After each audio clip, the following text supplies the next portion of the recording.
Sí, buenas noches, estimados participantes. Bueno, yo en primer lugar quiero agradecer, ¿no?, la oportunidad que me da el instituto y para poder compartir con cada uno de ustedes conocimientos y experiencias en esta importante materia que es el control gubernamental. Este curso de control gubernamental es de interés en realidad de todos, independientemente si es que algunos de ustedes trabajan en la administración pública o de repente en el sector privado. ¿Y por qué es importante? Porque todos nosotros los ciudadanos somos los principales interesados en que los recursos públicos se manejen pues correctamente, ¿no? Y el control gubernamental es una herramienta que tiene el Estado para supervisar, para vigilar el uso de esos recursos. Y también porque el Estado, como ustedes saben, es el principal comprador de bienes, servicios y ejecución de obras. Y compra, lógicamente, del sector privado, ¿no? Así que las personas que desempeñan labores en el sector privado, tarde o temprano van a tener un vínculo contractual con alguna entidad del Estado. Desde el momento que tienen un vínculo con la entidad del Estado por ser proveedores de bienes o servicios, ya tarde o temprano pueden ser pasibles, ¿no?, de una convocatoria por parte del control gubernamental para aclarar algunos temas relacionados con el contrato que han suscrito con la entidad del Estado. De ahí la importancia de este curso. Todos ustedes, entonces, repito, independientemente del lugar donde laboran, público o privado, deben de conocer estos temas. Y además que por experiencia ya nosotros sabemos que muchos funcionarios públicos o muchas personas que ejercen función pública tienen años trabajando, pero desconocen los aspectos relacionados con el control gubernamental. Y se quedan muy sorprendidos cuando interviene la Contraloría General con labores de control. No tienen idea de qué se trata. No saben qué hacer cuando la Contraloría los convoca, ¿no?, para conversar con ellos o les oficia requiriéndoles alguna información, o cuando les comunica los famosos hallazgos para que ejerzan su derecho a la defensa, etcétera, etcétera. Entonces desconocen totalmente. De ahí la importancia de este curso. Entonces, dicho esto, solamente de manera muy rápida, toda vez que tenemos 3 horas, y bueno, el control gubernamental es un tema bastante amplio, voy a tratar de resumir la mayor cantidad de aspectos que a mi juicio son de suma importancia para que ustedes lo conozcan. ¿Ya? Entonces, permítanme compartir con ustedes en estos momentos la diapositiva. Un momentito, por favor, voy a compartir la diapositiva con usted. Espera un ratito.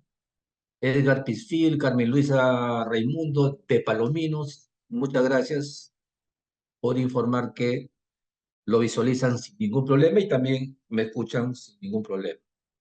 A las 8:30 vamos a tener un pequeño break de unos 12 minutos, ¿ah? Porque siempre es bueno descansar cuando estamos en eventos como este, ya de unos 10, 12 minutos, a las 8:30. Muy bien, entonces vamos a dar inicio al desarrollo de este curso. Ya como indicó la señorita, ¿no?, del Instituto Peruano de Asuntos Públicos, Política y Gobierno, el curso se denomina Control Gubernamental y la responsabilidad de los funcionarios. No es conveniente entrar directamente a tratar el control gubernamental si es que previamente no manejamos algunos conceptos básicos y de obligatorio conocimiento. ¿Ah? Entonces, antes de entrar a hablar de control gubernamental, vamos a hablar de algunos de los muchos conceptos básicos que nosotros debemos de manejar, ¿ya?, para entender mucho mejor el tema del control gubernamental. El primer concepto básico que todos tenemos que conocer para poder entender mucho mejor, ¿no?, el tema de control gubernamental es lo que ustedes ven en la diapositiva: el Estado. Todos ustedes en algún momento han hablado del Estado o han escuchado hablar a sus compañeros de trabajo en algún noticiero o han leído en algún medio de prensa escrito esta palabrita Estado, ¿no? Que el Estado por acá, que el Estado por allá, etcétera. Pero la pregunta básica, ¿qué cosa es el Estado? Porque cuando nosotros hablamos, se entiende que nosotros manejamos los conceptos de lo que decimos, de las palabras que usamos. El Estado. Muy bien, ¿qué cosa es el Estado? El Estado, en términos bastante simples, bastante sencillos, no es otra cosa, estimados participantes, que la organización de la sociedad. Por supuesto que ustedes van a encontrar en el Google y en libros también muchos conceptos de Estado, pero la más simple de todas, la que no deben olvidarse, y es la esencia de cualquier definición de Estado, es esa, es la organización de la sociedad, y se acabó. Para mí es suficiente manejar ese concepto bastante sencillo, bastante corto de lo que es el Estado para tener una idea cuando hablamos de Estado de qué estamos hablando. Entonces el Estado, repito una vez más, no es otra cosa que la organización de la sociedad. Y todo Estado, para ser considerado como tal, tiene que tener como mínimo los componentes que ustedes ven ahí. ¿Ya? 4 componentes como mínimo para ser reconocidos como Estado. Territorio, porque no puede haber Estado sin territorio. Población, porque no puede haber un Estado sin población. Soberanía, porque no puede existir un Estado que no sea soberano. Y gobierno, que ya hemos dicho que el Estado no es otra cosa que la organización de la sociedad.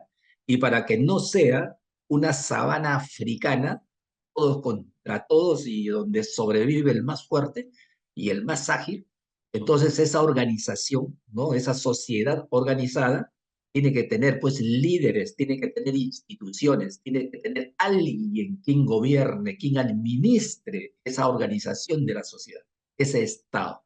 ¿Ya? Y le vamos a denominar gobierno. Entonces, todo Estado tiene por lo menos esos 4 componentes. Si falta una de ellas, no es Estado. Ahora, en las Naciones Unidas, a la fecha, en estos momentos que estamos conversando, están registrados 193 países miembros, es decir, 193 estados, ¿ya? Considerados como tales en todo el sentido de la palabra, Estado, entre los cuales está nuestro querido país, ¿cierto? El Perú. Nuestro país es uno de los 193 estados que se encuentran registrados y aceptados como tal en las Naciones Unidas. Pero adicionalmente, hay 2 que están considerados como estados observadores. O sea, no están reconocidos, ¿cierto?, como estado en todo el sentido de la palabra, sino simplemente como estados observadores. Esos son el Vaticano y Palestina. Por supuesto que hay muchísimos más estados que no son reconocidos a la fecha como tales. Por ejemplo, Taiwán, ¿cierto? Por ejemplo, la República Sarajá, me parece que se pronuncia así en África y entre muchos otros más. A la fecha solamente entonces hay 193, ¿no? Más 2 observadores. Entonces, eso es rápidamente lo que es Estado.